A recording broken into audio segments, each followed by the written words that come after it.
창업자, 개인적인 어떤 그런 부분 제가 몇 가지 질문 드리고, 그 다음에 이제 창업자와 관련되는 것, 그런 몇 가지 여쭤보도록 하겠습니다.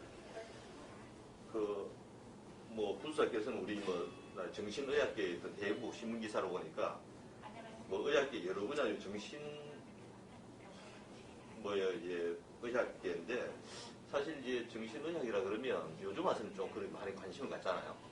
근데 옛날 그 당시 이제 정신의학이라는 이 부분은 좀 약간 일반이 봤을 때는 생소한 분야 아닌가 하는 생각이 드는데, 우리 부사께서는 그러면 그 당시 어떤 우리 정신의학의 어떤 수준, 이 병원이 생길 때, 또 그전, 그와 지금 어떤 비교했을 때는 어떤 좀 차이가 있는지 말씀해 주시겠습니까?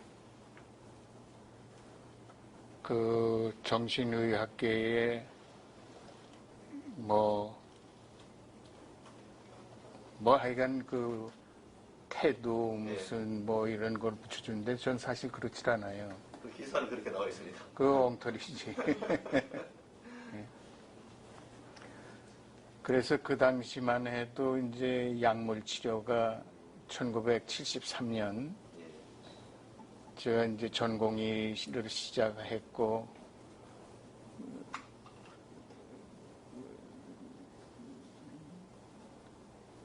그 약물 치료가 그렇게 지금처럼 많이 발달하지 않았을 때고, 그러니까 프로이드의 그 정신 분석학 그런 게 많이 이제 관심들을 끌는 시기. 그래서 이제 원래 저는 그 고등학교 때 건축가가 돼볼까 생각을 했고, 아버지는 이제 의사셨는데 이게 지금 너무 산만하게 진행이 되는 것 같은데. 괜찮습니다.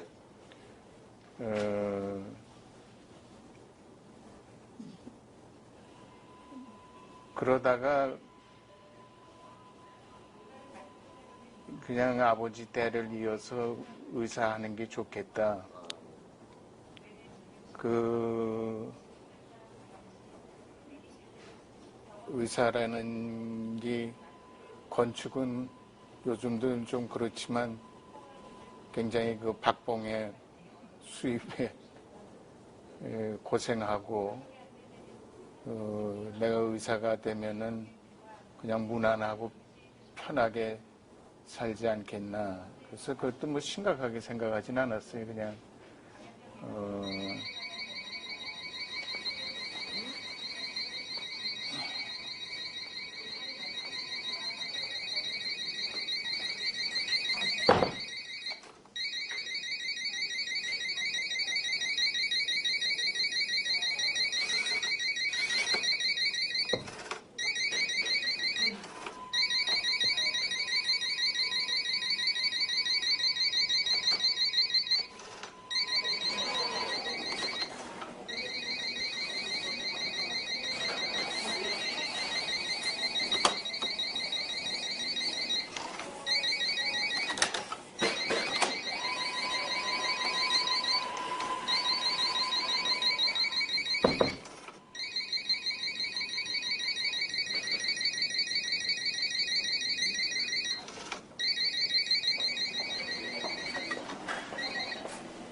잘못 듣고 들어왔어.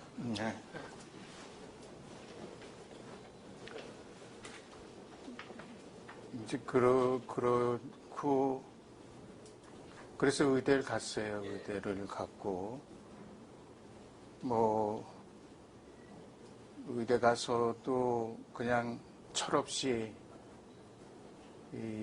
잘 놀았죠. 그래서 그때 이제 예과 시절 음악, 미술, 그런 교양에 관한 그 동양 장자, 노자 뭐 그런 책들 좀 읽고, 그것도 뭐 깊이 읽은 건 아니고, 뭐 그런 시절. 그런데 이제 아버지 친구분 중에 이병윤 교수라고 고려대학의 예. 그 정신과 과장이셨는데, 예.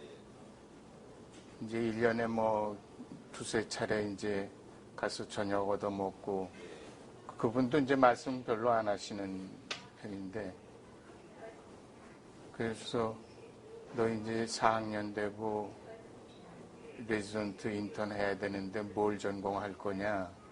그래서 그냥 산부인과 하려고 그럽니다. 그랬더니 야, 산부인과 그거 뭐 밤에 애 받느라고 깨야 되고 또 소송이 또 많아질 텐데.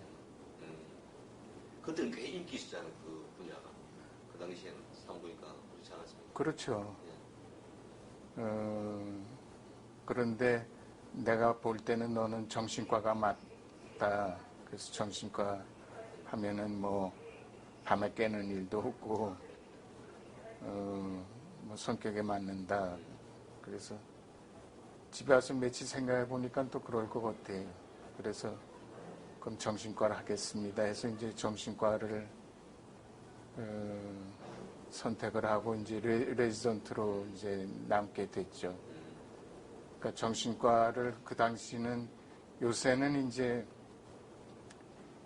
인턴 시험 보고 그다음에 또 인턴 성적 갖고 1년 뒤에 레지던트 뽑고 그랬는데, 그때는 정신과를 하기로 레지던트로 하기로 하고 인턴을 이제 뭐 했어요. 그건 디테일한 거는 뭐 저거 하실 필요가 없는데, 그래서 정신과를 이제 하기로 하고 그다음에 인턴을 하는데, 그때 의료보험이 안 될 상황에 73년도. 그래서 이제 그 순진하고 나이브한 철딱선이 없었던 제가 사회 현실을 보고 응급실 이제 당직을 쓰는데, 그 당시에 2만 원이 없어서 애를 포기하고, 뭐 와서 이제 혈액 검사하고 엑스레이 찍고 그게 루틴이라는 건데, 그걸 하면은 14,000원인가 뭐 나가요. 그러고 난 뒤에 입원이 필요합니다 하면은 입원 보증금이 또 3만 원인가 했는데, 돈이 없어서 이제 애 안고 가고, 그 당시에 이제 그 무슨 요정이죠. 요정에서 술 먹으면은 1인당 5만 원 친다고 그러고 뭐 그랬는데,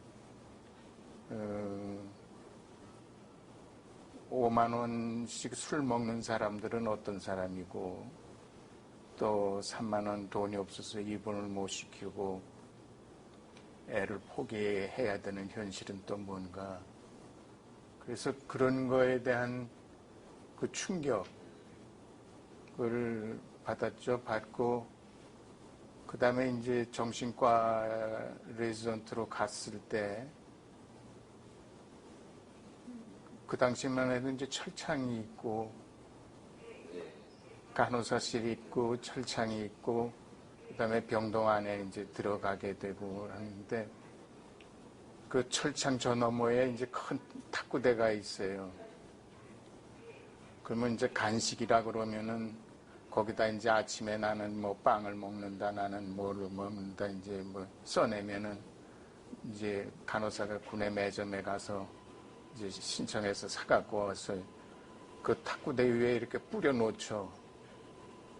그러면 환자들이 우르르 모여서 이제 자기 거 찾아가고, 그래서 그 간호사실 이쪽에 그 철창 밖쪽이죠. 밖에서 이렇게 뽑는데, 이게 도대체, 그것도 충격이에요. 저 사람은 어떻게 해서 정신병에 걸리고, 또 저렇게 그냥 한 달, 두 달, 그러니까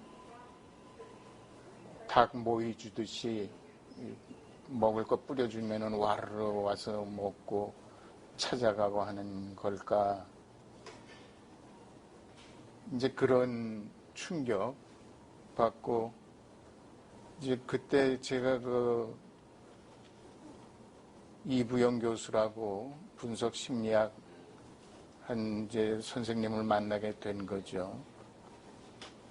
그래서 환자 치료한 거 이제 일주일에 한 번씩 정리를 해서 들고 가서 이제 상의하고 이제 슈퍼비전 받는다고 그러는데 지도를 받죠. 지도를 받는데 그때만 해도 고정관념, 공부를 잘해야 좋은 대학 가고 좋은 대학 나와야 또 행복하게 살 수 있고 뭐 대우를 받고 뭐 그런다는 건데 이제 환자 하나가 그 여고생이었는데 학교에서 전교 1등, 2등하고 어머니는 이제 이화여대 서울대학 무슨 영문과를 갔으면 그래서 그 여학생도 또 그런 생각을 하고 있고 이제 그런데 머리가 아파서 공부를 못하는 거예요. 두통 때문에.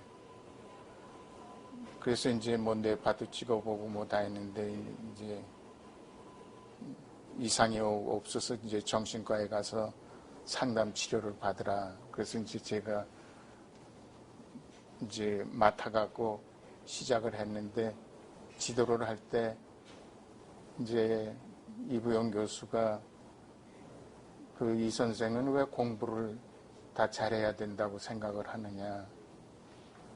그래서 이 선생님은 그 공부를 잘해야 뭐 이제 좋은 대학 가고 취직도 하고 결혼도 잘하고 뭐 그래야 되는 거 아니냐. 그랬더니 정말 그런가.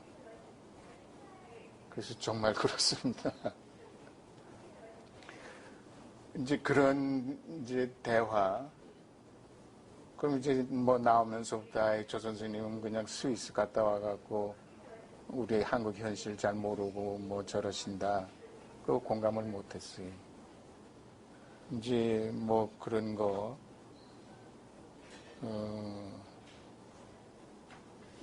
또 환자들하고 그 인생관에 관한 얘기를 이제 할 때도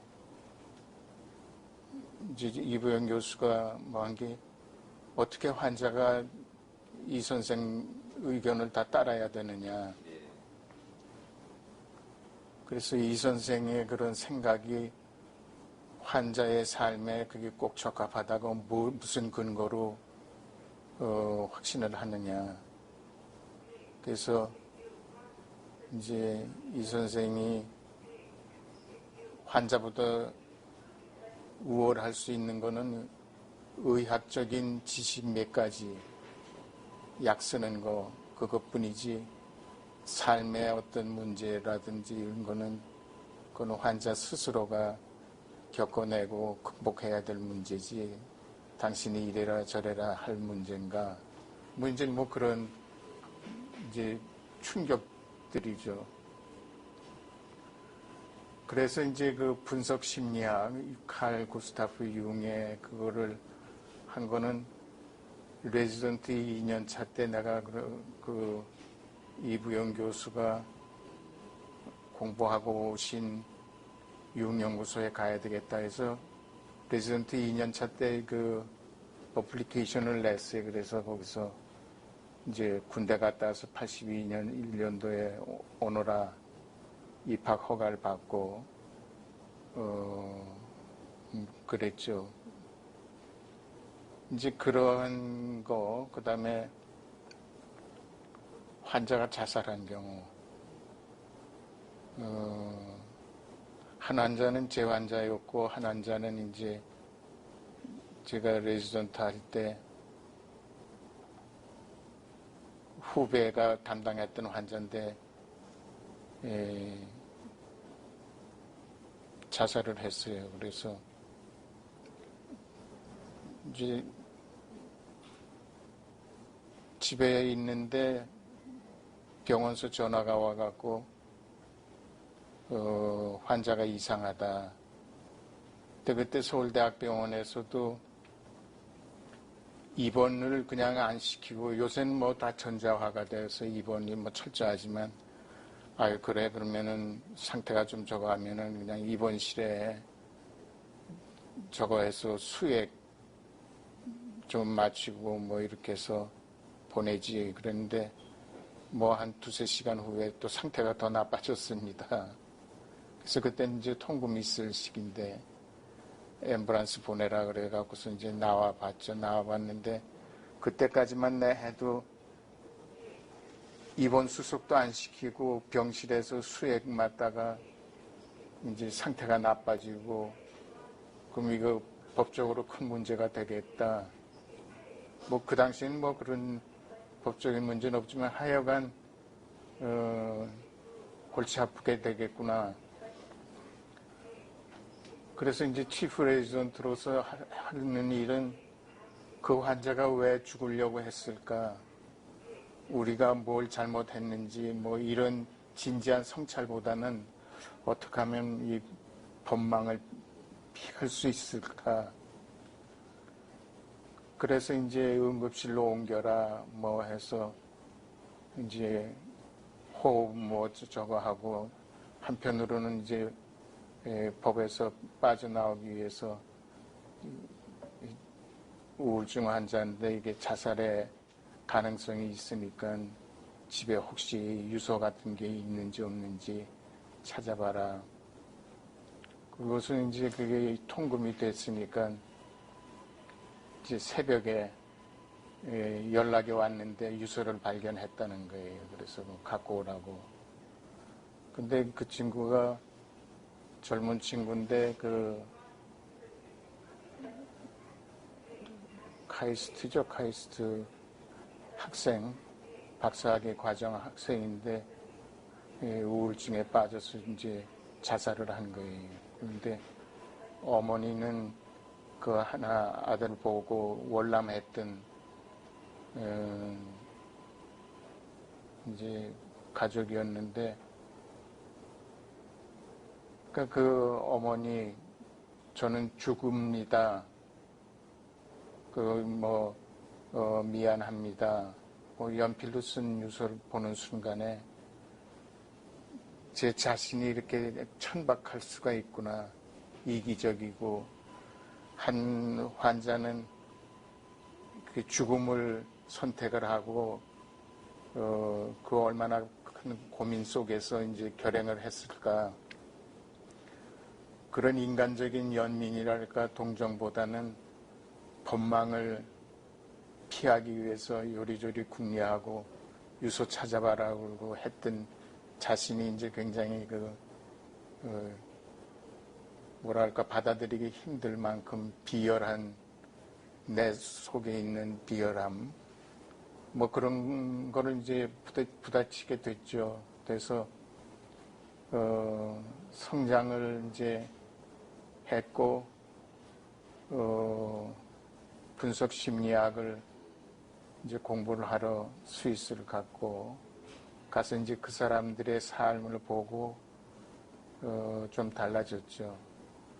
그래서 그런 자기 성찰을 할 기회를 가진 그 정도의 의사지 무슨 정신의학계 태둔이 뭐 그런 생각이 대단하신 것 같습니다. 예. 그런 것들이 이제 바탕인지는 모르겠습니다만은 이제 아산병원을 오면서 이제 아산의 창업자의 개척자 정신 또는 도전정신, 통틀어 아산정신 이 교육에 좀 굉장히 천착한 걸로 계속 되어 있습니다. 왜 그럼 아산병원이라든가 울산대 등에서 이제 아산정신을 지속적으로 이야기하는 이유는 무엇입니까? 그 이제 설립자에 대한 그 존경심. 그러니까 그 당시에만 해도 뭐 지금도 비슷하지만 그 위선적인 의료 관행들 뭐 인술이다 뭐다 하면서 결국은 이제 돈 벌기 위한 거. 또 그것이 꼭 의사들만 나쁘다고 할 수는 없어요. 의사들만 나쁘다. 우리 의료 제도의 문제. 뭐 그렇더라도 의사가 좀 더 헌신적이고 봉사라고 그럴까 환자를 좀 더 생각해야 되는데 그런 점에서는 많은 뭐라 그럴까 불만이랄까 못하는 거 그것도 사실은 저 자신이 먼저 좀 더 환자한테 성실하고 했어야 되는데 그걸 다른 의료진들, 의사들한테 전가하는 그런 위험이 있지만 그래도 큰 병원 또는 대학병원, 수련병원에서 의사들에 대한